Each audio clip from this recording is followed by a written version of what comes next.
ഞാൻ ചില കാര്യങ്ങളൊക്കെ ചോദിച്ചാൽ പറയാൻ റെഡിയാണോ? പ്രത്യേകിച്ച് മക്കളൊക്കെ റെഡിയാണോ? ആണോ? റെഡിയാണോ? എല്ലാവരും ഉണ്ടായിരിക്കുന്നു. റെഡിയാണോ? അല്ലേ? അല്ലേ? മക്കളെല്ലാം കൂടെ ചേർന്ന് ഹാലുരിയ പറഞ്ഞ വെറുതെ വിളിച്ചിട്ട് വെറുതെ എല്ലാം ഉണ്ടായിരിക്കുന്നു. കുറച്ചുകൂടെ സർവീസ് പറഞ്ഞേ. ഇത്രയും സ്വരം പോരല്ലോ, നല്ല സ്വരം വരുത്തി എല്ലാരും കേൾക്കട്ടെ. പറഞ്ഞു അത് മുതിർന്ന ആരോ പറയുന്നതുകൊണ്ടാണ് ഈ പ്രശ്നം ഉണ്ടാകുന്നത്. മക്കളെല്ലാവരും ചേർന്ന് ഹാലുരിയ പറഞ്ഞേ. കുറച്ചുകൂടെ സർവീസ് പറഞ്ഞേ. ഇത് നല്ല സ്വരമാണെന്ന് കുറെ കൂടെ സ്വരം വരട്ടെ. അപ്പോൾ പരിശുദ്ധ കുർബാനയെ കുറിച്ച് നമ്മൾ തിരുവചനത്തിന്റെ അടിസ്ഥാനത്തിൽ നമ്മൾ ധ്യാനിക്കണമെങ്കിൽ ആദ്യമേ തന്നെ ആദ്യത്തെ ചോദ്യം ഇതാണ്: ബൈബിൾ മുഴുവൻ വായിച്ചിട്ടുള്ളവരുടെ കൈ പിള്ളേര് മാത്രമല്ല, മൊത്തം ബൈബിൾ മുഴുവൻ വായിച്ചിട്ട് കുറെ പേരുണ്ട്. കുറെ പേര് വായിച്ചിട്ടുണ്ട്. ബൈബിള് നിങ്ങൾ മുഴുവൻ വായിച്ചിട്ടുണ്ടെങ്കിൽ നിങ്ങൾക്ക് മുഴുവൻ മനസ്സിലായോ? വചനം മുഴുവൻ വായിച്ചപ്പോ വചനം മുഴുവൻ മനസ്സിലായോ? വായിച്ചല്ലേ മനസ്സിലാകുന്നുണ്ട്. ഒരുപക്ഷെ ബൈബിള്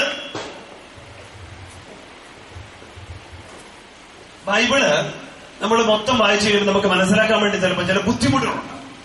ചില ആളുകള് വചനത്തിന്റെ പുതിയ നിയമം മുഴുവൻ വായിച്ചിട്ടുള്ള വ്യക്തി ഉണ്ടാവും, അവർക്കത് കുറച്ചുകൂടി എളുപ്പമാണ്. പക്ഷെ ഈ പഴയ നിയമം വായിക്കുക എന്ന് പറയുന്നത് നമുക്ക് അതിന്റെ ഒരു ബുദ്ധിമുട്ടാണ്. കാരണം എന്താണെന്നറിയോ? അത് ചിലർ പറയുന്ന കാരണങ്ങൾ ഒത്തിരി കാരണങ്ങളുണ്ടോ. ഒന്ന്, ചിലർ പറയും ഈ പഴയ നിയമത്തിലെ കാര്യങ്ങൾ പറഞ്ഞൊന്നും മനസ്സിലാകുന്നില്ല. ചില കാര്യങ്ങളൊക്കെ ഇങ്ങനെ പറഞ്ഞ് അങ്ങ് പോയി കഴിഞ്ഞാൽ എന്തിനാ പറയുന്നതെന്നുള്ള കാര്യം ഇത് എഴുതി വെച്ച് ആൾക്ക് പോലും മനസ്സിലാകത്തില്ല. അങ്ങനെ ഒത്തിരി കാര്യങ്ങൾ പറഞ്ഞു പോകുന്നുണ്ട്. ഒരു ദേവാലയത്തെ കുറിച്ച് പറയാൻ വേണ്ടി തുടങ്ങിക്കഴിഞ്ഞാൽ പിന്നെ ദേവാലയത്തിന്റെ പണിതുകൊണ്ടിരിക്കുന്ന തടി അത് എവിടുന്ന് മുറിച്ചു, അതെങ്ങനെയാണ് കടഞ്ഞെടുത്തത്, ഇങ്ങനെ ഒത്തിരി കാര്യങ്ങൾ പറഞ്ഞ് അത് മുഴുവൻ പറഞ്ഞു തീർന്നിച്ച് ആദ്യം പറഞ്ഞ കാര്യമുള്ള കണക്ഷൻ നമുക്ക് വിട്ടു പോകും, വായിച്ചുകൊണ്ടിരിക്കും. ഇനി ചില പേരുകൾ, ആ പേര് വായിച്ചിട്ട് ഉച്ചപ്പണിയാണ്. ഇനി ആ പേര് വായിച്ചിട്ട് ഒച്ചത് വായിക്കാൻ വെച്ചാൽ നാക്കിയാൽ പൊളിക്ക് പോവുകയും ചെയ്യും. അങ്ങനത്തെ കുറെ പേരുകൾ.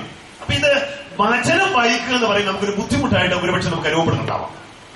പക്ഷേ പ്രിയപ്പെട്ടവരെ, ഒരുപക്ഷെ തിരുവചനത്തിന്റെ വലിയൊരു പ്രത്യേകത ബൈബിളിൽ പറയുന്ന ഒരു വാക്കുപോലും മറ്റൊരു വാക്കിന് വിരുദ്ധമല്ലാതെ അത്രമേൽ ക്രമത്തിലാണ് ഈ ബൈബിൾ മുഴുവൻ ചിട്ടപ്പെടുത്തപ്പെട്ടിരിക്കുന്നത്. പലരും മറ്റൊന്നോട് പറഞ്ഞേ ഹല്ലേലൂയ, സ്വരം എഴുതി പറഞ്ഞേ ഹല്ലേലൂയ, ഹല്ലേലൂയ. യേശുവേ നന്ദി, യേശുവേ സ്തുതി, യേശുവേ ആരാധന.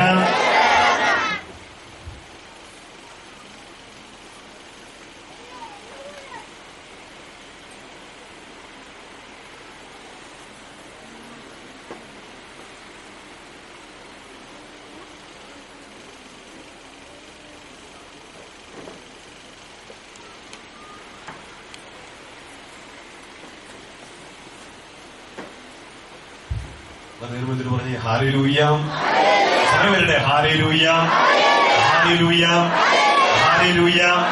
യേശുവേ നന്ദി, യേശുവേ സ്തുതി, യേശുവേ ആരാധന. അങ്ങനെയാണെങ്കിൽ ബൈബിൾ മൊത്തം എത്ര പുസ്തകമുണ്ടെന്ന് അറിയാമോ? ബൈബിളില് 73 പുസ്തകങ്ങളുണ്ട്.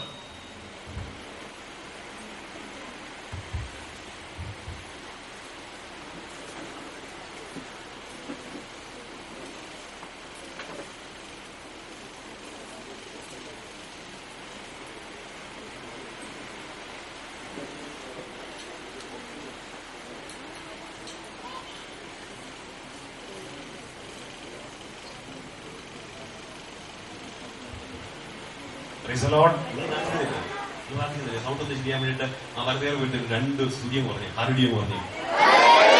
ഈ സൗണ്ടിനെ സമർപ്പിച്ച് 2 ശക്തിയോടെ പറഞ്ഞേ. നമുക്ക് സൗണ്ടില്ലെങ്കിൽ ഈ സൗണ്ട് ചെയ്യാൻ സ്വരം എഴുതി പറഞ്ഞേ. ബൈബിളിൽ മൊത്തം എത്ര പുസ്തകമുണ്ട്? 73 പുസ്തകങ്ങളുണ്ട്. ഈ 73 പുസ്തകങ്ങളിലും നിറഞ്ഞു നിൽക്കുന്നത് പരിശുദ്ധ കുർബാന അല്ലെങ്കിൽ യേശു ക്രിസ്തുവിനെ കുറിച്ചാണ്. അങ്ങനെയാണെങ്കിൽ നമ്മൾ ഈ ബൈബിൾ മുഴുവൻ നമ്മളൊന്ന് മനസ്സിലാക്കണം. ഈ ബൈബിൾ എത്ര വർഷം കൊണ്ട് എഴുതപ്പെട്ടെന്നറിയോ? ബൈബിൾ എഴുതി തീർക്കാൻ വേണ്ടി എത്ര വർഷം എടുത്തെന്നറിയോ? ബൈബിളിലെ ആദ്യത്തെ പുസ്തകം ഏതാണെന്നറിയോ? ഉൽപ്പത്തി പുസ്തകം. ഏറ്റവും അവസാനത്തെ പുസ്തകമോ? വെളിപാട് പുസ്തകം. ഉൽപ്പത്തി പുസ്തകം മുതൽ വെളിപാട് പുസ്തകം വരെ 73 പുസ്തകങ്ങൾ. ഈ 73 പുസ്തകം എഴുതി തീർക്കാൻ വേണ്ടി എടുത്തത് ഉൽപ്പത്തി പുസ്തകം എഴുതപ്പെട്ടിരിക്കുന്നത് AD BC 1200-കളിലാണ്. ഏറ്റവും അവസാനത്തെ പുസ്തകമായിരിക്കുന്ന വെളിപാട് പുസ്തകം എഴുതപ്പെട്ടിരിക്കുന്നത് AD 100-കളിലാണ്. അങ്ങനെയാണെങ്കിൽ ബൈബിൾ മൊത്തം എഴുതി തരാൻ വേണ്ടി എത്ര വർഷം എടുത്തു? BC 1200-കളിൽ ഉൽപ്പത്തി പുസ്തകം, വെളിപാട് പുസ്തകം AD 100. അങ്ങനെയാണെങ്കിൽ എത്ര വർഷം കൊണ്ടാണ് ബൈബിൾ എഴുതപ്പെട്ടിരിക്കുന്നത്? 1300 വർഷം കൊണ്ടാണ് ബൈബിൾ മുഴുവൻ എഴുതപ്പെട്ടിരിക്കുന്നത്. ഇനി ബൈബിൾ എഴുതപ്പെട്ടിരിക്കുന്ന ആ ബൈബിളിലെ ഓരോ വാക്ക് നോക്കിക്കഴിഞ്ഞാൽ അതിനകത്ത് ഒരു വാക്ക് പോലും മറ്റൊരു വാക്കിന് വിരുദ്ധമല്ല. പരസ്പരം വളർത്തുന്ന, അഭിഷേകം ചെയ്യുന്ന, കൃപ ചെയ്യുന്ന രീതിയിലൂടെയാണ് ബൈബിൾ മുഴുവൻ എഴുതപ്പെട്ടത്. എന്ന് പറഞ്ഞാൽ ഉൽപ്പത്തി പുസ്തകത്തിൽ പറഞ്ഞ ഒരു കാര്യം നമുക്ക് മനസ്സിലാകുന്നില്ലെങ്കിൽ ചിലപ്പോൾ അതിന്റെ ഉത്തരം സുവിശേഷത്തിലുണ്ടാകും, അല്ലെങ്കിൽ പൗലോസിനെ അതിനെക്കുറിച്ച് പറഞ്ഞിട്ടുണ്ടാവും, അല്ലെങ്കിൽ വെളിപാട് പുസ്തകത്തിൽ അത് കൊടുത്തിട്ടുണ്ട്. ഇനി വെളിപാട് പുസ്തകം വായിച്ചിട്ട് ഒരു കാര്യം മനസ്സിലാകുന്നില്ലല്ലോ, അങ്ങനെയാണെങ്കിൽ ചിലപ്പോൾ പേജ് മറിച്ച് നമ്മൾ പുറപ്പാട് പുസ്തകത്തിലോ ഉൽപ്പത്തി പുസ്തകത്തിലോ എത്തിച്ചേർന്ന് വരും. എന്ന് പറഞ്ഞാൽ അത്രമേൽ ക്രമത്തിലാണ് ഈ ബൈബിൾ മുഴുവൻ ചിട്ടപ്പെടുത്തപ്പെട്ടിരിക്കുന്നത്. അതുകൊണ്ട് ബൈബിൾ എങ്ങനെ എഴുതപ്പെട്ടു എന്ന് നമ്മൾ പറയുന്നത്? ബൈബിൾ എങ്ങനെ എഴുതപ്പെട്ടു എന്ന് നമ്മൾ പറയുന്നത്? ബൈബിൾ എങ്ങനെയാണ് എഴുതപ്പെട്ടിരിക്കുന്നത്? ബൈബിൾ ദൈവനിവേശിതമാണ്. കാരണം ബൈബിൾ ഒരു മനുഷ്യന്റെ ബുദ്ധി എന്നല്ല വന്നിരിക്കുന്നത്, നേരെ മറിച്ച് എങ്ങനെയാണ് വന്നിരിക്കുന്നത്? പരിശുദ്ധാത്മാവിനാലാണ് ബൈബിൾ എഴുതപ്പെട്ടിരിക്കുന്നത്. അങ്ങനെയാണെങ്കിൽ മറുപടി ശക്തിയോടെ വീണ്ടും പറഞ്ഞോ ഹല്ലേലൂയ, പറഞ്ഞോ ഹല്ലേലൂയ, ഹല്ലേലൂയ. യേശുവേ നന്ദി, യേശുവേ സ്തുതി, യേശുവേ ആരാധന. Hallelujah, hallelujah, hallelujah, hallelujah, hallelujah. യേശുവേ നന്ദി, യേശുവേ സ്തുതി, യേശുവേ ആരാധന. Hallelujah, hallelujah.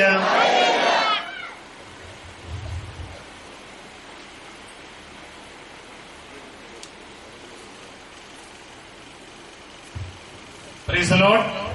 മറുപടി പറഞ്ഞു ഹല്ലേലൂയ, സ്വരത്തിൽ പറഞ്ഞു ഹല്ലേലൂയ, ഹല്ലേലൂയ, ഹല്ലേലൂയ, ഹല്ലേലൂയ. അങ്ങനെയാണെങ്കിൽ നമ്മൾ ഉൽപ്പത്തി പുസ്തകം മുതൽ നമ്മളൊന്ന് പറഞ്ഞ് മനസ്സിലാക്കാൻ വേണ്ടി പോവുക. അപ്പൊ വളരെ ശ്രദ്ധിച്ചിരുന്നാൽ നാളെ മുതൽ നിങ്ങൾ ബൈബിൾ വായിക്കുമ്പോൾ നിങ്ങൾക്ക് വചനത്തിന് നല്ലൊരു തുറവി കിട്ടും. ബൈബിൾ എങ്ങനെയാണ്, എന്താണ് എഴുതപ്പെട്ട് പോയിരിക്കുന്നത്, അതിന്റെ ഉൾക്കാമ്പിലൂടെ നമ്മൾ ഒന്ന് കടന്നു പോകാൻ വേണ്ടി പോവുക. അപ്പോൾ ചില കാര്യങ്ങൾ മാറ്റിവെച്ച് നമ്മളിന്ന് ബൈബിളിന്റെ ഉള്ളിലൂടെ നമ്മളൊരു വഴി തെളിച്ച് വചനത്തിന്റെ ഒരു അഭിഷേകത്തിലേക്ക് പരിശുദ്ധ കുർബാനയെ നമ്മളൊന്ന് കണ്ടെത്താൻ വേണ്ടി പോവുകയാണ്. റെഡിയാണോ? ഈ ഒരു റെഡിക്ക് പറ്റത്തില്ല. റെഡിയാണോ? ഒച്ചത്തിൽ പറഞ്ഞേ റെഡിയാണോ? അങ്ങനെയാണെങ്കിൽ വലതേർ കൊണ്ട് റെഡിയുള്ളവരെല്ലാം ചേർന്നൊരു ശക്തിയോടെ ഹാലുഡിയ പറഞ്ഞോ. അങ്ങനെയാണെങ്കിൽ നമുക്ക് ഉൽപ്പത്തി പുസ്തകം മുതൽ, അപ്പൊ നിങ്ങൾ ഞാൻ ചോദിക്കുന്ന ചോദ്യത്തിന് പെട്ടെന്ന് ഒച്ചത്തിൽ മറുപടി പറഞ്ഞു കേട്ടോ, ഒച്ചത്തിൽ മറുപടി. ഇനി ആരെങ്കിലും ഇന്ന് ഉറങ്ങിയിട്ടുണ്ട്, അവർക്ക് വേണ്ടിയിട്ട് സ്പെഷ്യൽ ചോദ്യങ്ങളൊക്കെ എത്തി വെച്ചിട്ടുണ്ട്. അപ്പൊ അതുകൊണ്ട് വളരെ ശ്രദ്ധിച്ചിരുന്ന് ഒച്ചത്തിൽ മറുപടി പറഞ്ഞു. ഉൽപ്പത്തി പുസ്തകം ആരംഭിക്കുന്നത് എന്തിനെ കുറിച്ച് പറഞ്ഞുകൊണ്ടാണ്? എന്തിനെ കുറിച്ച് പറഞ്ഞുകൊണ്ടാണ് ഉൽപ്പത്തി പുസ്തകം ആരംഭിക്കുന്നത്? ദൈവം ഈ പ്രപഞ്ചം മുഴുവൻ സൃഷ്ടിച്ചതിനെ കുറിച്ച് പറഞ്ഞുകൊണ്ടാണ് ഉൽപ്പത്തി പുസ്തകം ആരംഭിക്കുന്നത്. മനുഷ്യനെ സൃഷ്ടിച്ചതിനെ കുറിച്ച് പറഞ്ഞുകൊണ്ടാണ്. ദൈവം ആകാശവും ഭൂമിയും സൃഷ്ടിച്ചതിനെ കുറിച്ച് പറഞ്ഞുകൊണ്ടാണ് ഉൽപ്പത്തി പുസ്തകം ആരംഭിക്കുന്നത്. ആകാശവും ഭൂമിയും സൃഷ്ടിച്ചു, കരയും കടലും സൃഷ്ടിച്ചു, രാവും പകലും സൃഷ്ടിച്ചു, ജീവജാലങ്ങളെ സൃഷ്ടിച്ചു. എന്ന് പറഞ്ഞാൽ പക്ഷികൾ, മൃഗങ്ങൾ, ഇഴജന്തുക്കൾ, മത്സ്യങ്ങൾ, അങ്ങനെ വളരെ മനോഹരമായിട്ട് ഭൂമി സൃഷ്ടിച്ച് ക്രമപ്പെടുത്താൻ വേണ്ടി തുടങ്ങി ദൈവം.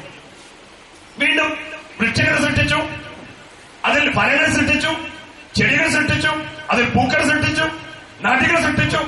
അങ്ങനെ ഈ ഭൂമുഖം മുഴുവൻ വളരെ മനോഹരമായി ദൈവം ക്രമപ്പെടുത്തിയതിനെ കുറിച്ച് പറഞ്ഞുകൊണ്ടാണ് ഉൽപ്പത്തി പുസ്തകം ആരംഭിക്കുന്നത്. ഇനി ആ സൃഷ്ടികർമ്മം എപ്പോഴാണ് പൂർത്തീകരിക്കപ്പെട്ടത്? എപ്പോഴാണ് സൃഷ്ടികർമ്മം പൂർത്തീകരിക്കപ്പെട്ടത്? എപ്പോഴാണ്? 6-ാമത്തെ ദിവസം. എന്ത് സൃഷ്ടിച്ചതോടുകൂടി? മനുഷ്യനെ സൃഷ്ടിച്ചതോട് കൂടിയിട്ടാണ് സൃഷ്ടികർമ്മം പൂർത്തീകരിക്കപ്പെട്ടിരിക്കുന്നത്. ഇനി മനുഷ്യനെ സൃഷ്ടിച്ചു എന്ന് പറഞ്ഞാൽ ആരെ സൃഷ്ടിച്ചു? ഒന്ന് പഠിക്കാൻ ചെവി അറിഞ്ഞു പോയത്. അതിന് ഒച്ച വെക്കാത്തതുകൊണ്ടാണ്, ചെവി കേൾക്കാത്തതുകൊണ്ടാണ്. ആദത്തെ സൃഷ്ടിച്ചപ്പോഴാണ് അങ്ങനെയാണ് മനുഷ്യൻ സൃഷ്ടിച്ചത്. അതെന്ന് പറഞ്ഞാൽ അതിന്റെ അർത്ഥം അറിയോ? ഞങ്ങള് പള്ളിയിലൊക്കെ അധ്യാത്മിക കാര്യങ്ങളൊക്കെ വരുന്നത് ചില പങ്കാളിത്തം കുറവാണെങ്കിലും ഞങ്ങളെയാണ് ദൈവം ആദ്യം സൃഷ്ടിച്ചത്, നിങ്ങളെയല്ല.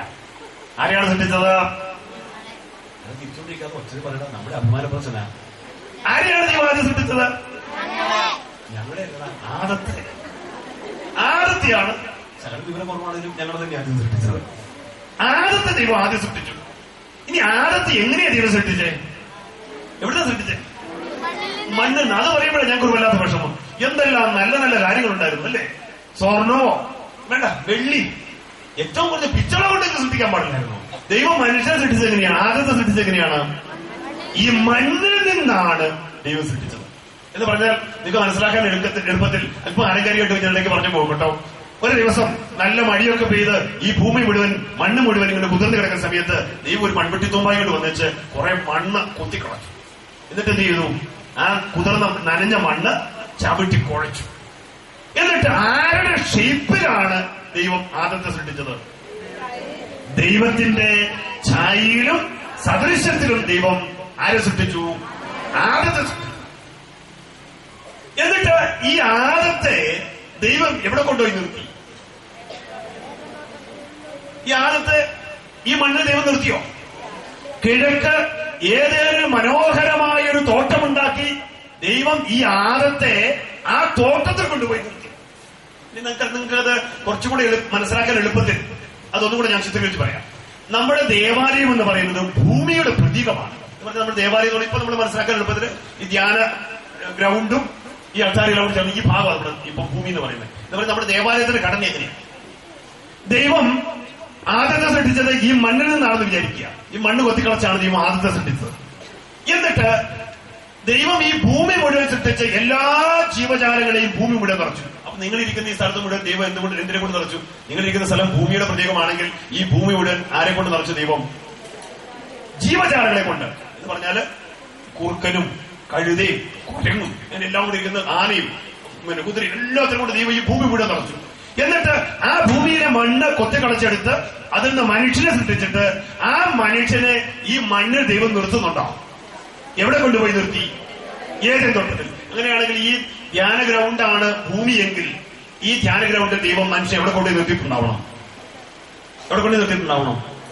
വെച്ചത് പറഞ്ഞ് ഇതുപോലെയൊരു സ്ഥലം. ഇതെന്തിന്റെ പ്രതി? ഇതെന്താണ്? അൾത്താരയാണല്ലേ, മധുബഹയാണ്. ദേവാലയത്തിലാണെങ്കിൽ അൾത്താരയും ഹൈക്കലായും, മധുബഹയും ഹൈക്കലായും. ഹൈക്കല ഭൂമിയുടെ പ്രതീകവും മധുബഹ ഏതൻ തോട്ടത്തിന്റെ പ്രതീകവുമാണ്. അങ്ങനെയാണ് ഇപ്പൊ ഞാനിവിടെ നിൽക്കുന്നത്. നിങ്ങളെവിടെ നിൽക്കുന്നത്? ഭൂമി. വ്യക്തമാണല്ലോ അല്ലേ? ആർക്കും ഇത് കിട്ടാതെ പോകരുത്. കാരണം നമ്മൾ പറഞ്ഞു വന്ന് നമ്മൾ പരിശുദ്ധ കുർബാന അന്വേഷിക്കണം. ബൈബിളിൽ എവിടെയാണ് പരിശുദ്ധ കുർബാനയെ കുറിച്ച് പറഞ്ഞിരിക്കുന്നത്? ദൈവം ആദ്യത്തെ ഏതൻ തോട്ടത്തിൽ നിർത്തി. ആദ്യത്തെ ഭയങ്കര സന്തോഷമായി. കാരണം എന്താണെന്നറിയോ? വളരെ മനോഹരമായിരിക്കും തോട്ടം. അതിലിരുന്നാണ് വളരെ മനോഹരമായിരിക്കും. പൂക്കളൊക്കെ വെച്ച് അലങ്കരിച്ച് വളരെ മനോഹരമായിരിക്കും തോട്ടം. ഇഷ്ടംപോലെ ഫലങ്ങളുണ്ട്, വൃക്ഷങ്ങളുണ്ട്, നദിയുണ്ട്, ചെടികളുണ്ട്, പൂക്കളുണ്ട്. അതിമനോഹരമായിരിക്കും തോട്ടം. ആദത്തിന് ഭയങ്കര സന്തോഷമായി. ആദം ഈ ഏതൻ തോട്ടത്തിൽ കൊണ്ട് നടക്കുക. ഒരു ദിവസം ദൈവം ആദത്തെ വിളിച്ചു. ആദം ഇങ്ങോട്ട് വന്നേ. ആദം വന്നു. ആദത്തോട് പറഞ്ഞു, നീ ഇങ്ങനെ ഒറ്റയ്ക്ക് ഇവിടെ ഇങ്ങനെ ജീവിക്കേണ്ടവരല്ല, നിനക്ക് ഞാൻ ഒത്തിരി അധികാരങ്ങൾ തരാൻ വേണ്ടി പോവുക. എന്നിട്ട് ആദത്തോട് പറഞ്ഞു, നിനക്ക് ഞാൻ ഈ സൃഷ്ടപ്രപഞ്ചത്തിന്റെ മേൽ മുഴുവൻ അധികാരം തരാൻ വേണ്ടി പോവുക. ആദത്തിന് ഭയങ്കര സന്തോഷമായി. കാരണം ഇനിയിപ്പോ ഇതിന്റെ എല്ലാത്തിനും നേതാവ് ആരാണ്? ആദത്തോട് ഇവിടെ വരാൻ വേണ്ടി പറഞ്ഞു. ആദം ഇവിടെ വന്ന് നിന്നു. ഏതൻ തോട്ടത്തിന്റെ സൈഡ് വന്ന് നിന്നു. ദൈവം എല്ലാ ജീവജാലങ്ങളെയും ആദത്തിന്റെ കൺമുമ്പിലൂടെ കൊണ്ടുവരാൻ വേണ്ടി തുടങ്ങി. ഉടനെ ആദം എന്ത് ചെയ്തു? കല്ലെടുത്ത് എറിഞ്ഞ് ഓടിച്ചോ? അതെന്ത് ചെയ്തു? അവയ്ക്കെല്ലാം പേരിടാൻ വേണ്ടി തുടങ്ങി. പറഞ്ഞാൽ വലിയൊരു ജീവി വരുന്നത് കണ്ടു. ഉടനെ ആനാന്ന് വിളിച്ചു. അതിന് ആനാന്ന് പേര് കിട്ടി. ഉടനെ ചാടിച്ചാടി വരുന്നത് കണ്ടു. അതിനെന്ത് പേരിട്ടുണ്ടാവണം? കുതിരാന്ന് പേരിട്ടു. ഉടനെ മരച്ചക്കൂടെ ഓടിക്കയറുന്നത് കണ്ടു. അതിനെന്ത് പേരിട്ടു? എന്ന് പറഞ്ഞാൽ ഈ സൃഷ്ടപ്രപഞ്ചത്തോട് എല്ലാത്തിനും ആദം പേരിട്ടു. അതോടുകൂടി ആദത്തിന് ഈ സൃഷ്ടപ്രപഞ്ചത്തിലുള്ള എല്ലാ ജീവജാലങ്ങളുടെ മേൽ അധികാരം ലഭിച്ചു.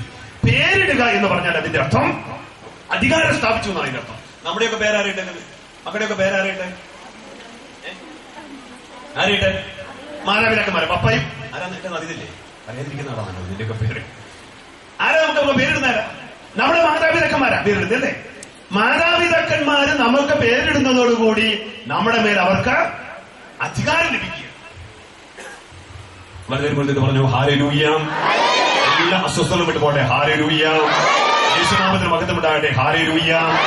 യേശുവേ നന്ദി, യേശുവേ സ്തുതി, യേശുവേ ആരാധന. Hallelujah, hallelujah, hallelujah, hallelujah, hallelujah. ദൈവം ആദത്തിന് എല്ലാത്തിനും മേൽ അധികാരം കൊടുത്തു. എല്ലാത്തിനും പേരും കിട്ടി. ആദം അതിനുശേഷം ഒരുപക്ഷെ നമ്മൾ അല്പം ആരക്കാരി ചിന്തിക്കുകയാണ്. ആദം അന്ന് വൈകുന്നേരം കിടന്ന് ഉറങ്ങാൻ വേണ്ടി പോവുക. ആദം അത്താഴമൊന്നും കഴിക്കാതെ കയറി കിടന്ന് ഉറങ്ങാനാണ് പോകുന്നത്. ദൈവം വിളിച്ചു, ആദം നീ ഇന്ന് അത്താഴമൊന്നും കഴിക്കുന്നില്ലേ? എല്ലാത്തിനും പേരിട്ടും അടുത്ത് ആദം വന്ന് തിരിച്ചു കിടന്ന് ഉറങ്ങാനുള്ള പരിപാടിയാണ്. ആദം കൊതി കുത്തിയായിരുന്നു വന്നിട്ട് തിരിച്ച്. ദൈവം ചോദിച്ചു, നിനക്കെന്നാ പറ്റും? ഓ എന്നാന്ന് പറ്റാം, നീ അത്താഴം കഴിക്കുന്നില്ലേ എന്ന് ബൈബിൾ എഴുതിയല്ലോ. നാളെ പോയിട്ട് അത്താഴം കഴിക്കുന്നില്ലെന്ന് ബൈബിൾ നോക്കിയത് ഞാൻ പാരമ്പര്യമായിട്ട് പറയുന്നത് ഞാൻ പറഞ്ഞല്ലോ. ഉടനെ ആദം തിരിഞ്ഞ് ദൈവത്തോട് ഇങ്ങനെ പറഞ്ഞിട്ടുണ്ടാവണം, ദൈവമേ ഉള്ള കാര്യം കൂടെ തുറന്നു പറയാമല്ലോ. നീ ചോദിച്ചാൽ അത്താഴം കഴിച്ചില്ലെന്ന്. അത്താഴം കഴിക്കുന്നതിന് മുമ്പ് സാധാരണ കുടുംബമാണ് എന്തുണ്ട്? കുരിശുവരയുണ്ടല്ലേ.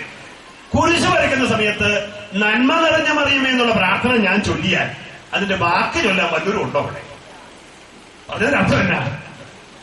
തമ്പുരാനെ ഈ ഭൂമിയിലുള്ള എല്ലാത്തിനും നീ ജോഡിയായിട്ട് സൃഷ്ടിച്ചു. എങ്ങനെയാ സൃഷ്ടിച്ചിരിക്കുന്നത്? ഇണയും തുണയുമായിട്ട് സൃഷ്ടിച്ചു. എന്നോട് നീ എന്തിനാ ഈ ചതി ചെയ്തത്? ആദം താൻ ഏകനായിരിക്കുന്നു എന്നൊരു ബോധ്യം ആദത്തിന് ലഭിച്ചു. അതിന് കാരണമുണ്ടാവും. ഒരുപടി ശ്രേഷ്ഠതയിൽ ഏതെങ്കിലും തോട്ടത്തിൽ നിൽക്കുന്ന ആദം തന്റെ കൂടെ നിൽക്കുന്ന ദൈവത്തോട് ചേർന്ന് ഒരു ആത്മീയ മനുഷ്യനായി നിൽക്കുന്ന ആദം ഒരുപടി താഴെ നിൽക്കുന്ന ഈ സൃഷ്ടപ്രപഞ്ചത്തിലെ മറ്റ് ജീവജാലങ്ങളെ നോക്കിയപ്പോൾ ദൈവം അതിനെ എല്ലാത്തിനും ജോഡിയായിട്ട് സൃഷ്ടിച്ചിരിക്കുന്നു. പക്ഷേ മനുഷ്യനെ ദൈവം ഏകനായി സൃഷ്ടിച്ച് ഏതെങ്കിലും തോട്ടത്തിലാക്കിയിരിക്കുന്നു. ആദത്തെ സൃഷ്ടിച്ചതിനെ കുറിച്ച് നമ്മൾ ഒന്നുകൂടി ചിന്തിച്ചാൽ, ആദത്തിന്റെ ശരീരം എവിടുന്നാ സൃഷ്ടിച്ചിരിക്കുന്നത്? മണ്ണിൽ നിന്നാണ് സൃഷ്ടിച്ചിരിക്കുന്നത്. ഒരു മനുഷ്യന്റെ ശരീരം മാത്രമേ ഉള്ളൂ. പിന്നെ എന്തുകൂടി ഉണ്ട്? ഈ മണ്ണിൽ നിന്ന് സൃഷ്ടിക്കപ്പെട്ടിരിക്കുന്ന ശരീരത്തിലേക്ക്, ആ മൺകോലത്തിന്റെ നാസാരന്ധ്രങ്ങളിലേക്ക്, അതെന്നാ യന്ത്രമാണ്? അതിന്റെ യന്ത്രമാണ് ആ മൂക്കിലേക്ക് ദൈവത്തിന്റെ ജീവശ്വാസം ഊതി. ദൈവത്തിന്റെ നിശ്വാസം, ദൈവത്തിന്റെ ജീവശ്വാസം എന്ന് പറയുന്നത് പരിശുദ്ധാത്മാവാണ്. അപ്പോൾ ആദത്തിന് ഈ മണ്ണിൽ നിന്നിരിക്കുന്ന ഒരു ശരീരമുണ്ട്. ദൈവത്തിന് ലഭിച്ചിരിക്കുന്ന ഇതുകൂടിയുണ്ട്. ദൈവത്തിൽ നിന്ന് എന്താ ലഭിച്ചിരിക്കുന്നത്? എന്താണ് ലഭിച്ചിരിക്കുന്നത്? പരിശുദ്ധാത്മാവുമുണ്ട്. അപ്പോൾ ഒരു മനുഷ്യൻ എന്ന് പറയുന്നത് ഒരു ശരീരവും ആത്മാവും ചേർന്നതാണ് മനുഷ്യൻ. ഏതെങ്കിലും തോട്ടത്തിൽ നിൽക്കുന്ന ആദത്തിന്റെ പ്രത്യേകത, അവന്റെ ശരീരത്തിന്റെ താല്പര്യങ്ങളുടെ മേൽ ആത്മാവ് ഭരണം നടത്തി ഒരു ആത്മീയ മനുഷ്യനായി ദൈവത്തിന്റെ കൈപിടിച്ചാണ് ഈ ഏതെങ്കിലും തോട്ടത്തിൽ ആര് നിൽക്കുന്നത്? ആദം നിൽക്കുന്നത്. ഈ ആദത്തിന്റെ കൂടെ ആര് നിൽപ്പുണ്ട്? വേറെ ദൈവം നിൽക്കുന്നുണ്ട്. ഈ ദൈവം കൂടെയുള്ള ആദം ഒരുപടി താഴെ നിൽക്കുന്ന മറ്റ് ജീവജാലങ്ങളെ ദൈവം ഇണയും തുണയുമായി സൃഷ്ടിച്ചതിന്റെ പേരിൽ അത് അവന് ഏകാന്തതയുടെ മുമ്പിടാൻ വേണ്ടി തുടങ്ങി. താൻ ഒറ്റയ്ക്കാണെന്നുള്ള ബോധ്യം ലഭിക്കാൻ വേണ്ടി തുടങ്ങി. അപ്പോൾ അത് പരിഹരിക്കാനാണ് ദൈവം എന്ത് തീരുമാനിച്ചത്? മനുഷ്യൻ ഏകനായിരിക്കുന്നത് നന്നല്ല എന്ന് പറഞ്ഞുകൊണ്ട് ആരെ സൃഷ്ടിച്ചു? ഒച്ചത്തിൽ പറയാവോ? ഹവ്വായെ സൃഷ്ടിച്ചു. ഹവ്വായെ സൃഷ്ടിച്ചതിനെ വീണ്ടും ദൈവം മണ്ണ് കൊത്തിക്കളച്ചെടുത്തോ? എങ്ങനെയാ സൃഷ്ടിച്ചത്? ആദത്തിൽ നിന്ന് ഹവ്വായെ സൃഷ്ടിച്ചു. എന്തൊരു ശ്രേഷ്ഠതയെ ദൈവം ഇവർക്ക് കൊടുത്തിരുന്നല്ലേ. ഇവരെ വീണ്ടും മണ്ണ് കൊത്തിക്കളച്ചെടുക്കാൻ വേണ്ടി പോയില്ല. ആദത്തിൽ നിന്ന് ഹവ്വായെ സൃഷ്ടിച്ചു എന്ന് പറഞ്ഞാൽ ആദത്തിന് തുല്യമായി ഹവ്വായെ സൃഷ്ടിച്ചു. ഒരുപടി മുകളിലോ ഒരുപടി താഴെയോ ഇല്ല, അവന് തുല്യമായി ഹവ്വായെ സൃഷ്ടിച്ചു. ഇപ്പോൾ എന്നിട്ട് ഈ ഹവ്വായോട് താഴെ പോയിരിക്കാൻ വേണ്ടി പറഞ്ഞോ? എവിടെ കൊണ്ടു നിർത്തി? ഏതെങ്കിലും തോട്ടത്തിൽ കൊണ്ടു നിർത്തി. ഇപ്പോൾ ഏതെങ്കിലും തോട്ടത്തിൽ ആരൊക്കെയുണ്ട്? നിങ്ങൾ ഉറങ്ങിപ്പോന്നുണ്ടോ? ഏത് തോട്ടത്തിൽ ആരൊക്കെയുണ്ട്? ആദവും ഹവ്വായും ഉണ്ട്. അപ്പൊ ഏത് തോട്ടത്തിൽ രണ്ടുപേരും കൂടെ സുഖമായിട്ട് നടന്നിരിക്കും. അതോടെ ഉൽപ്പത്തി പുസ്തകം 2 അധ്യായങ്ങൾ കഴിഞ്ഞു. മനസ്സിലായോ? മനസ്സിലായെങ്കിൽ വെറുതെ കുറിച്ചിട്ട് ശക്തിയോട് ഹല്ലേലൂയ പറഞ്ഞേ. ഒരു ദിവസം ഈ ഹവ്വ പെണ്ണ് ഈ ഏദൻ തോട്ടത്തിൽ കൂടെ നടക്കുകയാണ്. അത് മൂളിപ്പാട്ടും ഒക്കെ പാടി ഈ ഏദൻ തോട്ടത്തിൽ കൂടെ നടക്കുന്ന സമയത്ത് അവിടെ ഏതോ ഒരു കുറ്റിച്ചെടിയെ ചുറ്റിപ്പരിന്നരിച്ച ഒരു സാധനം. എന്നതാ? ഒരു സർപ്പം. ആ സർപ്പം ഈ ഹവ്വയോട് ചോദിച്ചു. ഒത്തിരി കാരോട് ചോദിച്ചിട്ടുണ്ട്. എല്ലാം ഇപ്പൊ ബൈബിൾ എഴുതിയിട്ടുണ്ടാവും നിർബന്ധമൊന്നുമില്ലല്ലോ. അല്ല ഹവ്വ എന്നോട് വിശേഷം സുഖമായിരിക്കുന്നു, തെങ്ങൊക്കെ ഉണ്ടല്ലോ, ഇഷ്ടംപോലെ തേങ്ങയൊക്കെ ഉണ്ടോ, തെങ്ങയിലെ വണ്ടിരിയുണ്ടോ, എലി കുത്തുന്നുണ്ടോ, ഒത്തിരി കാര്യം ചോദിച്ചു ഇല്ലേ? നമ്മൾ ഒരാളെ കാണുമ്പോൾ എന്തെല്ലാം വിശേഷങ്ങൾ ചോദിക്കും. ഇപ്പൊ എല്ലാം ബൈബിൾ എഴുതിയിട്ടുണ്ടോ നിർബന്ധമുണ്ടോ? നമ്മൾ ചിലപ്പോൾ ചില ചോദ്യങ്ങൾ ചോദിക്കരുത്. ചെറിയ ഒരാൾ നമുക്ക് പരിചയമുള്ള ആൾക്ക് നടന്നു വരിക, നമ്മളാളെ കണ്ടു, എങ്ങോട്ടാ സാറിന് ചോദിക്കാറ്, എങ്ങോട്ടാ? ഉടനെ നമ്മളെ എങ്ങനെ മറുപടി? ഓ ഇവിടം വരെ. എവിടം വരെ? ചോദിച്ചയാള് എന്നാ പിന്നെ ആയിക്കോട്ടെ കേട്ടോ. ആള് പോയി, മറ്റേ ആള് പറഞ്ഞ ആളും പോയി. വല്ലവർക്കും മനസ്സിലായി. എങ്ങോട്ടാന്ന് ചോദിച്ചാൽ നമ്മൾ ഉടനെ തന്നെ മറുപടി പറയുന്നത്, ഞാൻ ഇങ്ങനെ നടന്ന് ബസ് സ്റ്റോപ്പ് വരെ നടക്കും, അവിടെ ചെന്ന് ഞാൻ ഇങ്ങനെ നിൽക്കുന്ന സമയത്ത് ബസ് വരും, ഞാൻ കൈ ഇങ്ങനെ നീട്ടും, ബസ് നിർത്തും, ഞാൻ എന്റെ സ്റ്റെപ്പ് ചവിട്ടി, അങ്ങനെ വല്ലതും പറയുമോ? എങ്ങോട്ടാ? ഇവിടെ വരെ എന്ന് പറഞ്ഞാൽ ചില വിഷയം ചോദിക്കലുണ്ട്. ഇതാ ഈ സർപ്പം ഈ ഹവ്വയോട് ചോദിച്ചു, അല്ല ഹവ്വ, ഈ ഹവ്വ ഇരിക്കുന്നതിന് ഇണ്ടത്തടിച്ചായിട്ടാ നിൽക്കുന്നത്, തിന്നു വല്ല പണിയുണ്ടോ? സമയാസമയങ്ങളിൽ പോയി പറിച്ചു തിന്നു, അതേ ഉള്ളൂ പരിപാടി. അങ്ങനെ ഇണ്ടത്തടിച്ച് നിൽക്കുന്ന ഈ ഹവ്വയോട് ഈ സർപ്പം ചോദിച്ചു, അല്ല പെണ്ണെ, നീ ആകെ അങ്ങ് മെലിഞ്ഞു പോയല്ലോ, ഈ ആദം നിന്നെ കാര്യമായിട്ടൊന്നും നോക്കുന്നില്ലേ എന്നൊക്കെ ചോദിച്ചു. ഒത്തിരി കാര്യങ്ങൾ ചോദിച്ചിട്ട് ഇങ്ങനെ പറഞ്ഞു, അല്ല ഇനി ആദത്തെ കുറ്റം പറയാൻ പറ്റത്തില്ല, ഇനി ദൈവമായ കർത്താവ് എന്ന് പറയുന്ന ആ മനുഷ്യനുണ്ടല്ലോ, ഈ തോട്ടത്തിൽ നിൽക്കുന്ന ഒരു വൃക്ഷത്തിന്റെയും ഫലം തിന്നരുത് എന്നെങ്ങാനും പറഞ്ഞിട്ടുണ്ടോ? ആരാ ചോദിച്ച്? സർപ്പം. ആരോട് ചോദിച്ച്? ഹവ്വയോട്. അതിന് എന്നെ ഉത്തരം പറയാൻ പറ്റുന്നേ, ഈ തോട്ടത്തിൽ നിൽക്കുന്ന ഒരു വൃക്ഷത്തിന്റെയും ഫലം തിന്നരുത് എന്ന് ദൈവം കൽപ്പിച്ചിട്ടുണ്ടോ? Yes or no question. ഒറ്റ വാക്കിൽ ഉത്തരം എഴുതുക. എന്താ പറയാൻ പറ്റുന്നത്? ഉണ്ടെങ്കിൽ ഉണ്ടെങ്കിൽ യെസ്, ഇല്ലെങ്കിൽ നോ. ഒറ്റ വാക്കിൽ ഉത്തരം എഴുതാൻ വേണ്ടിയിട്ടുള്ള ചോദ്യമായിരുന്നു. പക്ഷേ സഹോദരിമാരുടെ തനി സ്വഭാവം ആർക്ക്? അല്ലെങ്കിൽ ഈ ഹവ്വയുടെ തനി സ്വഭാവം ആർക്ക്? സഹോദരിമാർക്ക്. ഒറ്റ വാക്കിൽ ഉത്തരം എഴുതാൻ പറഞ്ഞു. ഇവള് ആ ചോദ്യത്തിന് ഉത്തരം പറയുന്നത് ഒരു എസ്സയായിട്ട് ഉത്തരം പറയുന്നു. അവിടെ പറയുന്ന ഉത്തരം ശ്രദ്ധിച്ചു കേട്ടോ. അവിടെ പറഞ്ഞു, ഈ തോട്ടത്തിൽ നിൽക്കുന്ന എല്ലാ വൃക്ഷങ്ങളുടെയും ഫലം ഞങ്ങൾക്ക് ഭക്ഷിക്കാം, എന്നാൽ തോട്ടത്തിന്റെ നടുവിൽ നിൽക്കുന്ന, അത് വേണമെങ്കിൽ ഈ വൃക്ഷമായിട്ട് കണക്കാക്കി, ഈ ചെടി, ഈ പൂവ്, അത് കാണാൻ പറ്റുന്നില്ലേ? ഈ തോട്ടത്തിന്റെ നടുവിൽ നിൽക്കുന്ന ഈ വൃക്ഷത്തിന് കനി ഭക്ഷിക്കുകയോ തൊടുക പോലുമോ അരുത്. കൂടുതൽ വീണ്ടും ഇങ്ങനെ പറഞ്ഞു, അത് ഭക്ഷിച്ചാൽ നീ മരിക്കും എന്ന് ആര് പറഞ്ഞിട്ടുണ്ട്? ദൈവം പറഞ്ഞിട്ടുണ്ട്. ആരെങ്കിലും ചോദിച്ചോ? ഈ വൃക്ഷത്തിന്റെ കനി ഭക്ഷിച്ച വയറ്റിളക്കം പിടിക്കുവോ, മെഡിക്കൽ കോളേജിലേക്ക് പോകുന്ന വഴിക്ക് അന്ത്യശ്വാസം പിടിക്കുവോ, വല്ലവരും ചോദിച്ചോ? ഇവളുടെ മനസ്സിലിരുന്ന കാര്യം മുഴുവൻ തോന്നി ഇപ്പൊ ആരോട് പറഞ്ഞു? ഇവിടെ ഒരു കുറ്റിച്ചെടിയെ ചുറ്റിപ്പറ്റിയിട്ട് ഇവളോട് ചോദ്യം ചോദിച്ച സർപ്പത്തോട് പറഞ്ഞു. അപ്പൊ നമുക്ക് ഒരു കാര്യം മനസ്സിലായി. എന്താണ് മനസ്സിലായത്? സഹോദരിമാർ ചോദിക്കുന്നതല്ല, മനസ്സിൽ കിടക്കുന്ന മുഴുവൻ കാര്യങ്ങളും തുറന്ന് വെട്ടിത്തുറന്ന് പറയുന്നതാണ് മനസ്സിലായി. ഒരു കാര്യം നമുക്ക് മനസ്സിലായി, ഈ തോട്ടത്തിന്റെ നടുവിൽ ഒരു വൃക്ഷം നിൽപ്പുണ്ട്. ആ വൃക്ഷത്തിന്റെ കനി ഭക്ഷിക്കരുത് എന്ന് ആര് പറഞ്ഞിട്ടുണ്ട്? ദൈവം പറഞ്ഞിട്ടുണ്ട്. അപ്പൊ നമുക്ക് ഒരു കാര്യം വ്യക്തമായി, ഈ തോട്ടത്തിൽ നടുവിൽ നിൽക്കുന്ന വൃക്ഷത്തിന്റെ കനി നീ ഭക്ഷിക്കരുത്. ഭക്ഷിച്ചാൽ എന്ത് സംഭവിക്കും? മരിച്ചു പോകും. ഇപ്പൊ ആർക്കെങ്കിലും സംശയം തോന്നുന്നുണ്ടോ? എന്തെങ്കിലും? എനിക്കൊരു സംശയം തോന്നി. ഈ വൃക്ഷം എവിടെയാ നിൽക്കുന്നേ? ഏതേൻ തോട്ടത്തില് അല്ലെ? ഏതേൻ തോട്ടത്തിൽ ആരാ ഉള്ളത്? ആദവും ഹവ്വയും. മനുഷ്യൻ മാത്രമുള്ള ഈ തോട്ടത്തിൽ ദൈവം എന്തിനാ മനുഷ്യൻ നിന്നാൽ ചത്തുപോകുന്ന ഈ മരം കൊണ്ട് നട്ടുപിടിപ്പിച്ചു? ഏതേൻ തോട്ടമല്ലേ? ആ മരം താഴെ കൊണ്ട് നട്ടുപിടിപ്പിക്കാൻ പാടില്ലായിരുന്നു. താഴെ ആരാ ഉള്ളത്? ജീവജാലങ്ങൾ. വല്ലോ കന്നുകാലി ഒഴിച്ചു തിന്നേച്ചത് ചത്തുപോകുമോ, വയറ്റിളക്കം പിടിക്കുക, എന്തെങ്കിലും സംഭവിക്കാനായിരുന്നു? മനുഷ്യൻ മാത്രമുള്ള ഈ ഏഴൻ തോട്ടത്തിൽ മനുഷ്യൻ നിന്നാൽ ചത്തുപോകുന്ന മരം ആരും കൊണ്ട് നട്ടുപിടിപ്പിച്ചു? പിശാചാണ് കൊണ്ട് നട്ടുപിടിപ്പിച്ചേ? ദൈവം കൊണ്ട് നട്ടുപിടിപ്പിച്ചു. ദൈവം അതിന് പറഞ്ഞു, തിന്നരുത്. ചിന്താൻ സംഭവിക്കും, ചത്തുപോകും, മരിച്ചു പോകും. ഉടനെ സർപ്പം സ്ത്രീയോട് പറഞ്ഞു, ദൈവം പറഞ്ഞു തിന്നരുത്, തിന്നാൽ മരിച്ചു പോകും. സർപ്പം പറഞ്ഞു, നിങ്ങൾ മരിക്കുകയില്ല.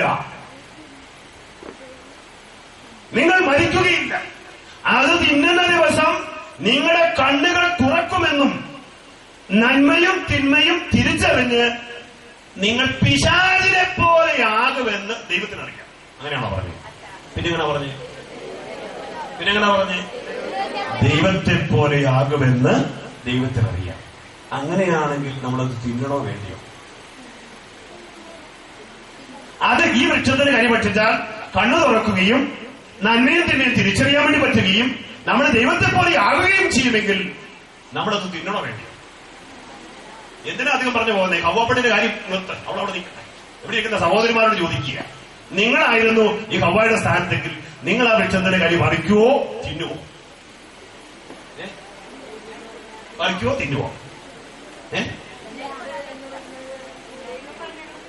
തിന്നരുത്. അതുകൊണ്ട് തിന്നത്തില്ല. ആ തിന്നത്തില്ലെന്ന് പറഞ്ഞ ചില സഹോദരിമാരുണ്ട്. അവരെ നിങ്ങളൊന്ന് സൂക്ഷിച്ചോണം. കാരണം അറിയോ, അവര് പകലൊന്നും ആ വൃക്ഷത്തിന് കരി പറിക്കാൻ പോകത്തില്ല. ഈ മൈക്കിന് കൂട്ടി വരുന്ന സമയം നോക്കി ആരും കാണാതെ പമ്മിപ്പമ്മി ഒരു പോക്കുണ്ട്. അങ്ങനെ പമ്മിപ്പമ്മി പോകുന്നവരുടെ കൈക്കാത്തേക്ക് നോക്കിയാൽ ഒരു കാര്യം കാണാം, വെളുത്തി ഒരു പ്ലാസ്റ്റിക് കവർ ചുട്ടുകൂട്ടി പിടിച്ചിട്ടുണ്ടാവും. എന്നാന്നറിയാമോ? ഏതായാലും പറിക്കാൻ പോവുക, പേരുദോഷമായി എന്നൊരു 5-6 എണ്ണം ഒരുമിച്ച് പറിച്ചേക്കാന്ന് വിചാരിച്ചു. ഈ ഹവ്വാപ്പെണ്ണ് ഇത്രേ ചിന്തിച്ചുള്ളൂ, ഈ വൃക്ഷത്തിന്റെ കനി പറിച്ചു തിന്നാൽ കണ്ണു തുറക്കും. കണ്ണു തുറക്കണ്ടേ? അത് എന്നും പട്ടിക്കുഞ്ഞിന്റെ കണ്ണിരിക്കുന്ന പോലെ കണ്ണിങ്ങനെ അടഞ്ഞിരുന്നാൽ മതിയോ? കണ്ണു തുറക്കണ്ടേ? നന്മയും തിന്മയും തിരിച്ചറിയാൻ വേണ്ടി പറ്റും. നമുക്ക് ആ തിരിച്ചറിവ് വേണ്ടേ? നിനക്ക് ദൈവത്തെ പോലെ ആകാൻ വേണ്ടി പറ്റും, നമുക്ക് ദൈവത്തെ പോലെ ആകണ്ടേ? ഇവളെന്ത് ചെയ്യുന്നറിയാവോ? ഇവള് അള്ളിപ്പിടിച്ച് വലിഞ്ഞു കയറി ഒരു തരത്തിൽ ഈ മരത്തിന്റെ മുകളിൽ കയറി. ഏത് മരത്തിന്റെ മുകളിലാണ് കയറിയേ? ഏത് മരത്തിന്റെ മുകളിൽ കയറിയേ? നന്മ ഏതാണ് തിന്മ ഏതാണെന്നുള്ള തിരിച്ചറിവ് നൽകുന്ന വൃക്ഷത്തിന്റെ മുകളിൽ കയറി. എന്നിട്ട് നോക്കുമ്പോൾ ഇഷ്ടംപോലെ പഴം, താഴെ നോക്കിയ പോലെയല്ല, ഇഷ്ടംപോലെ പഴമുണ്ട്. അവിടെ പല പഴവും പിടിച്ചു നോക്കി, അതിലേറ്റവും മൂത്തതും മുഴുത്തതുമായിരിക്കുന്ന ഒരു പഴം നോക്കി അവളിക്കൊണ്ട് പറിച്ചു. എന്തിനു വേണ്ടി ഇത് പറിച്ചേ? എത്രയും പെട്ടെന്ന് എന്റെ കണ്ണു തുറക്കണം, നന്മ ഏതാണ് തിന്മ ഏതാണ് തിരിച്ചറിവുണ്ടാകണം, എനിക്ക് ദൈവത്തെ പോലെയാകണം. ഇവൾ ആ പഴം അവിടെ തന്നെ ഇരുന്നേച്ചങ്ങ് തിന്നാൻ വേണ്ടി തുടങ്ങി. പകുതി തിന്നപ്പോഴാണ് ഓർത്തത്, ഇന്നു മുതൽ മരണം വരെ സുഖത്തിലും ദുഃഖത്തിലും ദാരിദ്ര്യത്തിലും സമ്പത്തിലും ആരോഗ്യത്തിലും അനാരോഗ്യത്തിലും ഒരു പ്രതിജ്ഞ എടുത്തിട്ടുണ്ടല്ലോ. അത് എവിടെ വെച്ചെടുത്ത പ്രതിജ്ഞ? എവിടെ വെച്ചെടുത്ത പ്രതിജ്ഞ? ആ കല്യാണത്തിന്റെ സമയത്ത് എടുത്ത പ്രതിജ്ഞ. ദൈവമേ, ഞാൻ ആ മനുഷ്യന്റെ കാര്യം മറന്നുപോയല്ലോ എന്നോർത്തേച്ച് അവൾ ആ പകുതിപ്പഴം അത് കൃത്യമായിട്ട് കൊണ്ടുപോയി ആർക്ക് കൊണ്ടു കൊടുത്തു? ആദം ചേർന്ന് കൊണ്ടു കൊടുത്തു. രണ്ടുപേരും അത് ഭക്ഷിച്ചു, രണ്ടുപേരും അത് കൊണ്ട് തീർന്നു. തിന്നു കഴിഞ്ഞപ്പോൾ പിശാചാണെങ്കിലും നേരും നെറിയുള്ളവനാണ്. കാരണം എന്നറിയാമോ? തിന്നു കഴിഞ്ഞപ്പോൾ അവരുടെ കണ്ണുകൾ തുറന്നു. അന്നേരമാണ് ഓർത്തത്, അയ്യേ, തുണി കൊടുത്തിട്ടില്ലല്ലോ എന്നൊരു ചിന്ത. തങ്ങൾ നഗ്നരാണ് എന്ന് തിരിച്ചറിഞ്ഞു. പിന്നെ നമ്മൾ ഇവരെ കണ്ടില്ല, ഇവർ രണ്ടുപേരും ഓടിപ്പോയി കുറ്റിച്ചെടികൾക്കിടയിൽ പോയി ഒളിച്ചു. ഉൽപ്പത്തി പുസ്തകത്തിന്റെ 3-ാമത്തെ അധ്യായം 8-ാമത്തെ തിരുവചനം നമ്മൾ കാണുകയാണ്. വെയിലാറിയപ്പോൾ ദൈവമായ കർത്താവ് തോട്ടത്തിൽ ഉലാത്തുന്നതിന്റെ ശബ്ദം കേട്ടു. അതിനെ ഉലാത്തുക എന്ന് പറഞ്ഞാലോ, ഉലാത്തുക എന്ന് പറഞ്ഞാൽ നടക്കാൻ പറഞ്ഞല്ലേ? വൈകുന്നേരം എത്ര കൃത്യമായിട്ട് പറഞ്ഞൊക്കെ നോക്കി. വെയിലാറി കഴിഞ്ഞ സമയത്ത് 4 മണിയൊക്കെ കഴിഞ്ഞ സമയത്ത് 4 മണി കാപ്പിയൊക്കെ കുടിച്ച് ദൈവമായ കർത്താവ് തോട്ടത്തിൽ കൂടെ നടക്കാൻ ഇറങ്ങുന്ന സമയം. നമ്മുടെ ചില ചേട്ടന്മാര് ഈ റോട്ടിൽ കൂടെ പോകുന്ന സമയത്ത് ചില ചേട്ടന്മാർ നടക്കുന്നത് കാണാം അല്ലെ, ശരീരമൊക്കെ ഇളകി എന്നാ കാരണം ഭൂമിയെ കുനിഞ്ഞ് ജീവിച്ചിരുന്ന കാലത്ത് ഒരു പണിയും ചെയ്തിട്ടില്ല.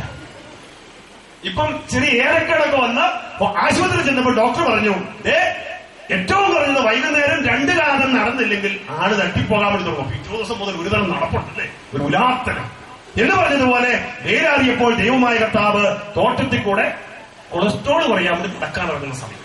സാധാരണ ദൈവത്തിന്റെ കാലൊച്ച കേട്ടാൽ ആദവും ഹവ്വയും ഓടി വരുമായിരുന്നു. ഇന്ന് ഒരനക്കവുമില്ല. എന്തിനാ ഈ പിള്ളേർക്ക് എന്നാ പറ്റി? ദൈവം വിളിച്ചു, ആദം, ഒരനക്കവുമില്ല. ദൈവം വീണ്ടും വിളിച്ചു, ആദം, ഹവ്വ, ഇവരെ കാണാനില്ലല്ലോ. ദൈവം ഇതാ ഏദെൻ തോട്ടത്തിൽ കൂടെ അവരെ അന്വേഷിച്ചു പോകുക. നാളതുവരെ ദൈവത്തിന്റെ കൂടെ നടന്നിരുന്ന ആദവും ഹവ്വയും ഇപ്പോൾ അവര് ദൈവത്തിന്റെ വാക്ക് ധിക്കരിച്ച് ദൈവം അരുതെന്ന് പറഞ്ഞിരിക്കുന്ന വൃക്ഷത്തിന്റെ കനി അവര് ദൈവത്തിന്റെ അനുവാദമില്ലാതെ പറിച്ചു തിന്നു കഴിഞ്ഞപ്പോൾ അവർ ഓടിപ്പോയി ഒളിച്ചിരിക്കുക. ദൈവം ആ ഒളിച്ചിരിക്കുന്നവരെ അന്വേഷിച്ച് ദൈവം അങ്ങോട്ട് പോവുകയാണ്, അവരന്വേഷിച്ചു പോവുക. പ്രിയപ്പെട്ടവരെ, ഇങ്ങനെ ഈ ആദത്തെയും ഹവ്വയെയും അന്വേഷിച്ചു പോകുന്ന ഈ ദൈവമായ കർത്താവിന്റെ വളരെ മനോഹരമായിരിക്കുന്ന ഒരു ചിത്രീകരണമാണ് നഷ്ടപ്പെട്ടു പോയിരിക്കുന്ന ഒരു ആടിനെ അന്വേഷിച്ച് ഒരു ഇടയൻ നടന്നു പോകുന്നതിന്റെ ചിത്രം. ലൂക്കാസ് വിശേഷത്തിന്റെ 15-ാമത്തെ അധ്യായത്തിൽ 1 മുതൽ തിരുവചനങ്ങളിൽ കാണാതെ പോയ ആടിനെ അന്വേഷിച്ചു പോകുന്ന ഈ നല്ലിടയൻ ഈ പിതാവായ ദൈവമാണ്. ദൈവം വിളിച്ചു, ആദം നീ എവിടെയാ? കുറെ കഴിഞ്ഞപ്പം ഇത് ആദവും ഹവ്വയും കേൾക്കുന്നുണ്ട്. അവര് മിണ്ടാതിരിക്കുക. കാരണം ദൈവം പറഞ്ഞ വാക്ക് അനുസരിച്ചിട്ടില്ല. കുറെ കഴിഞ്ഞപ്പോ ആദം ഈ ഒച്ച കേട്ട് മടുത്തു. ദൈവത്തിന്റെ വിളി, ദൈവം കരഞ്ഞു വിളിക്കുക, ആദം നീ എവിടെയാ? കുറെ കഴിഞ്ഞപ്പം ആദം അവിടെ തല പുറത്ത് കിട്ടിച്ച് പറഞ്ഞു, തൊണ്ട തുറന്ന് ബഹളം ഒന്നും വെക്കണം, ഞങ്ങൾ ഇവിടെ പോണ്ട്. എന്നാ? ദൈവം ചോദിച്ചു, ആദം നിനക്ക് എന്ത് പറ്റി? ആഹാ, എന്നാ പറ്റിയെന്നോ? അത് ശരി, ഇപ്പൊ എന്നാ പറ്റിയെന്നോ ചോദ്യമായല്ലേ? ദൈവം ചോദിച്ചു, നിനക്ക് എന്നാ പറ്റി? എന്താ വിളിച്ചോത് സാധനം എന്നതാ? എന്നാ പറ്റിയെന്നല്ലേ? എന്നാ കൊണ്ടുപോകോ? നീ എന്താ സാധനം എന്നതാ? ആദ്യത്തെ കുടുംബോടൊക്കെ ആദ്യത്തെ കുടുംബങ്ങളൊക്കെ എന്നാ നീ കൊണ്ടുവന്ന് പിടിച്ചു തന്ന സാധനം ചോറിന് പറഞ്ഞു എന്നതാ ഹൗവായി. ഉടനെ അവളും വിട്ടില്ല. അവളും കൊണ്ട് വാങ്ങിച്ച അവളെ നൈറ്റിയൊക്കെ കയറ്റി കൂട്ടി. നൈറ്റി എന്ന് പറഞ്ഞാൽ നൈറ്റിയായിരിക്കും, വട്ടയിലെ കൊണ്ടുള്ള നൈറ്റിയ. എന്നിട്ട് അവള് പറഞ്ഞു എന്നെ അങ്ങനെ കുറ്റമൊന്നും പറയണ്ട, ഇതെന്റെ കുഴപ്പമൊന്നുമല്ല, ആ സർപ്പമാണ് എന്നെ വഞ്ചിച്ചത്. പ്രിയപ്പെട്ടവരെ, ഭിന്നത ആരംഭിച്ചു. ദൈവത്തിന് മനസ്സിലായി, ദൈവം നട്ടുപിടിപ്പിച്ച് ഉചിതമായ സമയത്ത് ആദത്തിനും ഹവ്വായിക്കും പറിച്ചു കൊടുക്കാമെന്ന് വേണ്ടി കരുതി വെച്ചിരിക്കുന്ന വൃക്ഷത്തിന്റെ കനി ഇതാ പിശാചിന്റെ പ്രേരണയാൽ ആദവും ഹവ്വായും സ്വീകരിച്ചിരിക്കുന്നു. പ്രിയപ്പെട്ടവരെ, ഈ ഒരു കാര്യത്തെക്കുറിച്ച് നമ്മൾ മനസ്സിലാക്കുമ്പോൾ കുറച്ചുകൂടെ വ്യക്തതയ്ക്ക് വേണ്ടി ഞാനൊന്ന് സൂചിപ്പിക്കാം. ഏദൻ തോട്ടത്തിൽ നിൽക്കുന്ന നന്മ തിന്മകളെ കുറിച്ചുള്ള തിരിച്ചറിവിന്റെ വൃക്ഷത്തിന്റെ കനി ദൈവം പറഞ്ഞത് നീ പറിച്ചു തിന്നരുത്.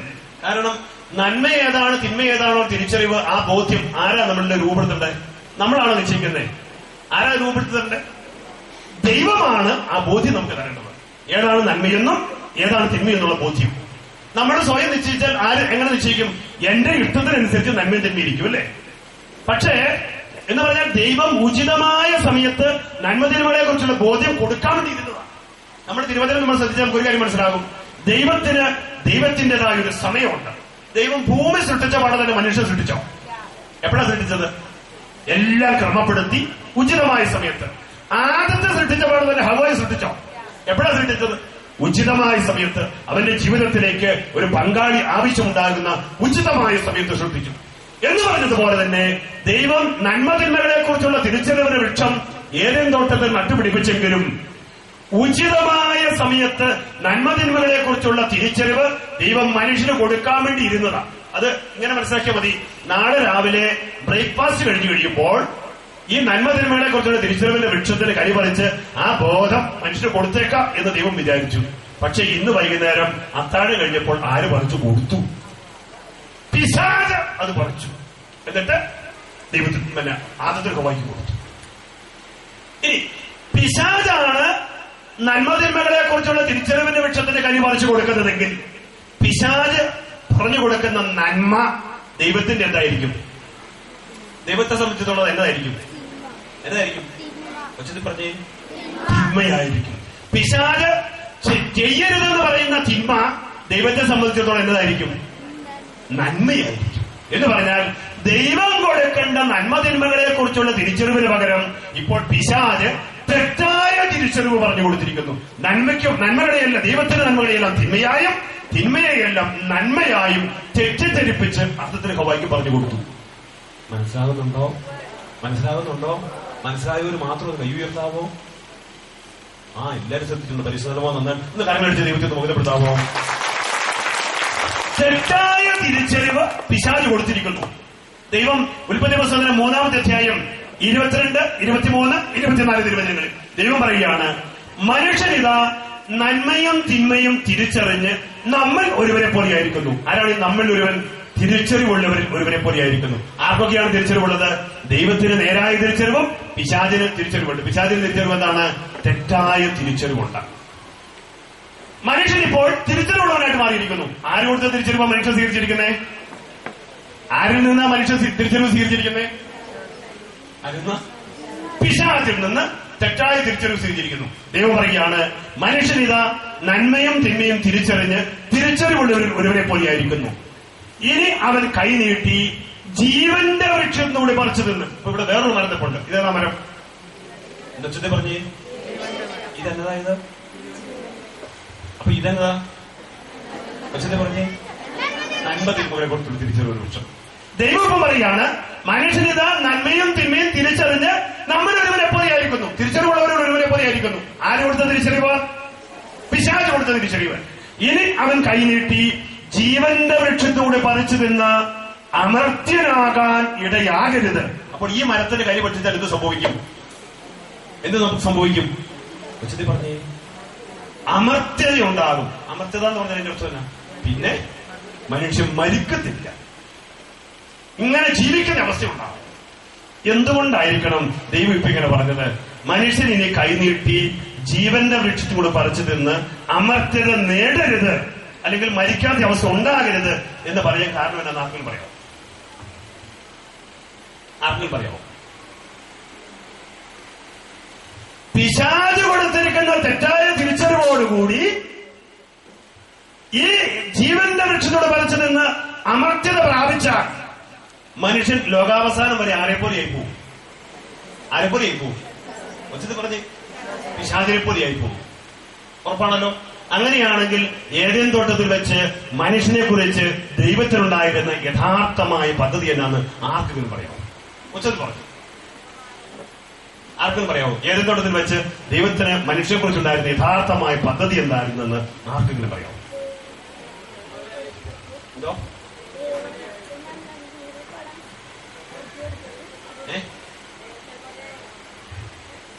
മനസ്സിലാക്കാൻ പറ്റുമോ നോക്കണം. ഉചിതമായ സമയത്ത് ദൈവം നന്മതിന്മകളെ കുറിച്ചുള്ള തിരിച്ചറിവ് ആദത്തിന് ഹവ്വായ്ക്കും കൊടുക്കും. അപ്പോൾ ദൈവം പറയുന്ന നന്മയും ദൈവം ചെയ്തെന്ന് പറയുന്ന തിന്മയും അവന് മനസ്സിലാകും. അതിനുശേഷം മനുഷ്യൻ പോയി ഈ ജീവന്റെ വൃക്ഷത്തോട് പറിച്ചു തിന്നാൽ ലോകാവസാനം വരെ മനുഷ്യൻ ആരെപ്പോലെ ഇരിക്കും? ആരെപ്പോലെ ഇരിക്കും? ദൈവത്തെ പോലെ ഇരിക്കും. മാലാഖയ്ക്കൊടുത്ത് വിശുദ്ധി ലഭിക്കും. ആ പദ്ധതിയാണ് ഇപ്പോൾ ആര് തകർത്ത് കളഞ്ഞത്? പിശാച് മനുഷ്യന് ദൈവം കൊടുത്തിരിക്കുന്ന സ്വാതന്ത്ര്യത്തെ ദുരുപയോഗിച്ചുകൊണ്ട് നശിപ്പിച്ചു കളഞ്ഞു. അപ്പോൾ മനുഷ്യൻ റെഡിയായിട്ട് നിൽക്കുക ജീവന്റെ വൃക്ഷത്തിൽ പറിച്ചു തിന്നാൻ വേണ്ടിയിട്ട്. ആരാണ് ഇവര് ഉച്ചത്തള്ളി ജീവന്റെ വൃക്ഷത്തിലേക്ക് വിടുന്നത്? പിശാച്. ഞാൻ പറഞ്ഞ കാര്യത്തിൽ മനസ്സിലാവുന്നുണ്ടോ? മനസ്സിലാവുന്നുണ്ടോ? മാത്രം ഒന്ന് കൈ ഉയർത്താവോ? എല്ലാവർക്കും മനസ്സിലാവുന്നുണ്ടോ? നിങ്ങൾക്ക് അരങ്ങളടിച്ച ദൈവത്തെ ഒന്ന് മഹിതപ്പെടുത്താവോ? പ്രിയപ്പെട്ടവരെ, ഞാനിത് ഇത്രയും ആവർത്തിച്ച് പറഞ്ഞു പോകുന്നത് നിങ്ങൾക്ക് ബോറടിക്കാൻ വേണ്ടിയിട്ടല്ല. നേരെ മറിച്ച് നല്ല വ്യക്തതയോടുകൂടി നമ്മൾ വചനം മനസ്സിലാക്കി കഴിയുമ്പോൾ പരിശുദ്ധ കുർബാനയുടെ സ്ഥാനം തിരുവചനത്തിൽ വളരെ വ്യക്തമായിട്ട് ഗ്രഹിക്കാൻ വേണ്ടി പറ്റും. വചനത്തിൽ പറഞ്ഞേ ഹല്ലേലൂയ, സ്വയം വിളിച്ച് പറഞ്ഞേ ഹല്ലേലൂയ, ഹല്ലേലൂയ, ഹല്ലേലൂയ. വചനം പറയുന്നു, ദൈവം പറയുകയാണ്, മനുഷ്യനിതാ നന്മയും തിന്മയും തിരിച്ചറിഞ്ഞ് നമ്മൾ ഒരുവരെ പോലെയായിരിക്കുന്നു. ഇനി അവർ കൈനീട്ടി ജീവന്റെ വൃക്ഷത്തോട് പറിച്ചു നിന്ന് അമർത്യനാകാൻ ഇടയാകരുത്. കാരണം ഇവന് ഈ അമർത്തത ലഭിച്ചിട്ടുണ്ടെങ്കിൽ അവൻ നിത്യപിശാചായിട്ട് മാറാൻ പോവുകയാണ്. അതും വായിക്കും. ദൈവം പറഞ്ഞു, ഞാൻ ഈ മനുഷ്യനെ സൃഷ്ടിച്ചത് എവിടുന്ന മനുഷ്യനെ സൃഷ്ടിച്ചിരിക്കുന്നത്? ഈ മണ്ണിൽ നിന്നാണ് ഞാൻ മനുഷ്യനെ സൃഷ്ടിച്ചിരിക്കുന്നത്. എന്നിട്ട് ഞാൻ എവിടെ കൊണ്ടുപോയി നിർത്തിയതാ? ഏദൻ തോട്ടത്തിൽ കൊണ്ടുപോയി ഈ ശ്രേഷ്ഠ സ്ഥാനത്ത് കൊണ്ടുപോയി നിർത്തിയതാ. ആ ശ്രേഷ്ഠ സ്ഥാനത്ത് നിൽക്കുന്നവൻ പിശാചിന്റെ വാക്ക് കേട്ടതുകൊണ്ട് അവൻ എന്നോട് മറുതിരിച്ചിരിക്കുന്നു. ഞാൻ മനുഷ്യനെ സൃഷ്ടിച്ചത് ഈ മണ്ണിൽ നിന്നാണ്. അതുകൊണ്ട് ഈ ഏദൻ തോട്ടത്തിൽ നിന്ന് ഞാൻ മനുഷ്യനെ പുറത്തേക്കാക്കാൻ വേണ്ടി പോവുക. എങ്ങോട്ടാ പുറത്തേക്കാക്കുന്നേ? ഭൂമിയിലേക്ക്. ഭൂമിയിൽ ആരാ ഉള്ളത്? എല്ലാ ജീവജാലങ്ങളുടെയും ഈ ഭൂമിയിലേക്ക് മനുഷ്യനെ പുറത്തേക്കാക്കാൻ വേണ്ടി പോകും. മനസ്സിലായോ? എന്തുകൊണ്ടാ മനുഷ്യനെ ഇവിടെ ഇറക്കി വിടാൻ വേണ്ടി ദൈവം തീരുമാനിച്ചത്? കാരണം ഇവിടെ നിർത്തിയാൽ ഇനി എന്ത് സംഭവിക്കും? ഈ ജീവന്റെ വൃക്ഷം ഉള്ളത് കൊണ്ട് ആ ജീവന്റെ വൃക്ഷത്തിന് കരുപറിച്ചു തിന്നാൽ അവൻ നിത്യപിശാചായി പോകും. കാരണം അവന് തിരിച്ചറിവ് ആരും ലഭിച്ചിരിക്കുന്നത് പിശാചിൽ നിന്ന്. ദൈവം പറഞ്ഞു, ആദ്യത്തെ ഹോവായി വിളിച്ചു. രണ്ടുപേരും കൂടെ കുടുങ്ങി ഓടി വന്നു. കാരണം എന്താ അറിയാം, അവരേതാണ്ട് വലിയ കേക്ക് പിടിച്ചോണ്ടോന്നോർത്തുള്ള ഓടി വന്നേ. ദൈവം പറഞ്ഞു, കാര്യം നിങ്ങൾ ഇത്രയും കാലമൊക്കെ ഇവിടെ നല്ല കാര്യമൊക്കെ ജീവിച്ചല്ലോ, ഒരു കാര്യം ചെയ്യേ, ഇവിടെ ചില കാര്യങ്ങളൊക്കെ ഉള്ളത് കൊണ്ട് നിങ്ങൾ ആ താഴെ പോയി ജീവിക്കാവോ എന്ന് ചോദിച്ചു. താഴെ എവിടെയാ? ഭൂമിയിൽ. നല്ലവനായിരിക്കുന്ന ആദം പറഞ്ഞു, അതിനെന്താ നമ്മളെ ഞങ്ങൾ താഴെ പോയി ജീവിച്ചോളാം, നീ ഇടയ്ക്കിടയ്ക്ക് താഴേക്കൊന്ന് വന്നാൽ മതി. കൂടുതൽ ആര് തെപ്പുണ്ട്? ഇപ്പൊ ആദത്തിന് കൂടുതൽ ഹവ്വ. ഈ മനുഷ്യൻ ഇങ്ങോട്ട് വന്നേ മനുഷ്യനെ കയ്യെ പിടിച്ചു പോയി. നിങ്ങളെന്ത് ബോധക്കടായി പറയുന്നത്? താഴെ പോയി ജീവിക്കാന്ന് പറഞ്ഞാൽ ആര് കഷ്ടപ്പെടും? ഇവിടെയാണ് വല്ല വടിയുണ്ടോ? ഈ കഷ്ടപ്പാട് മുഴുവൻ ആർക്കാ? ഹവ്വായിക്കറിയാം. ഈ കഷ്ടപ്പാട് മുഴുവൻ അവസാനം എനിക്കായിരിക്കും. ഹവ്വ പറഞ്ഞു, അങ്ങനെ ഒരു കാര്യമുണ്ടെങ്കിൽ നിങ്ങൾ തന്നെ പോയി താമസം, ഞാൻ വരത്തില്ല. തിരിച്ച് ആദം കൊണ്ടുവരുന്ന നമ്മളാണ് തമരാര്. അത് ഞാനോ അത്ര ഓർത്തില്ലല്ലോ. താഴെ പോയി ജീവിക്കാന്ന് പറഞ്ഞാൽ ആര് ഞങ്ങൾക്ക് വേണ്ടി കഷ്ടപ്പെടും? ഞങ്ങൾ പോകാൻ റെഡിയല്ല. ആദത്തിന്റെ സ്വഭാവം മാറ്റി. ദൈവം പറഞ്ഞു, ശരിയാണ്, നിങ്ങൾക്ക് പോകാൻ കുറച്ച് ബുദ്ധിമുട്ടുണ്ട്, പക്ഷേ ഇപ്പൊ നിങ്ങൾ താഴേക്ക് പോയേ പറ്റത്തുള്ളൂ. കാരണം എന്നാ? നിങ്ങൾ എന്റെ വാക്ക് ധിക്കരിച്ചിരിക്കുന്നു. എന്റെ വാക്ക് അനുസരിക്കുന്നതിന് വേണ്ടിയിട്ടാണ് ഞാൻ ഏദൻ തോട്ടം ഒരുക്കിയിരിക്കുന്നത്. അതുകൊണ്ട് താഴേക്ക് ഇറങ്ങണമെന്ന് പറഞ്ഞു. അവിടെ വെച്ചതേ വാക്കേറ്റമായി, ചീത്ത പറച്ചിലായി, വെല്ലുവിളിയായി. അവസാനം ഹവ്വ കയറി കർത്താവിന്റെ കഴുത്തിൽ കയറി പിടിക്കുന്നുള്ള തരത്തിൽ വന്നു. ദൈവം പറഞ്ഞു, ഇനി എനിക്ക് അധികം പറഞ്ഞുകൊണ്ടിരിക്കാൻ സമയമൊന്നുമില്ല.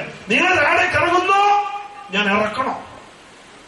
പറഞ്ഞ മിക്കവാറും ഹവ്വ ഇങ്ങനെ പറഞ്ഞിട്ടുണ്ടാവണം, അത് ഈ മനുഷ്യനെ ഇനി നമുക്ക് നമ്മുടേതായ ചില രീതി കൂടെ നമ്മൾ കാര്യങ്ങൾ ചിന്തിച്ചില്ല ശരിയാകത്തില്ല. പിന്നെ ദൈവത്തോട് ചെന്ന് പറ, നിലനിൽക്കുന്ന നാട്ടുനടപ്പും നിലനിൽക്കുന്ന നിയമവും അനുസരിച്ച് മുൻകാല പ്രാബല്യത്തോടു കൂടി ഈ ഏദൻ തോട്ടത്തിൽ 10 സെന്റ് ഭൂമിയും കുടികളുടെ അവകാശവും വേണം. ദൈവത്തിന് ഒരു കാര്യം മനസ്സിലായി, ഇനി ഇവറ്റകളോട് പറഞ്ഞുകൊണ്ടൊന്നും ശരിയാകത്തില്ല. രണ്ടിന്റെ കൂടെ കഴുത്തെ പിടിച്ച് ദൈവം എന്ത് ചെയ്യുന്നറിയാവും?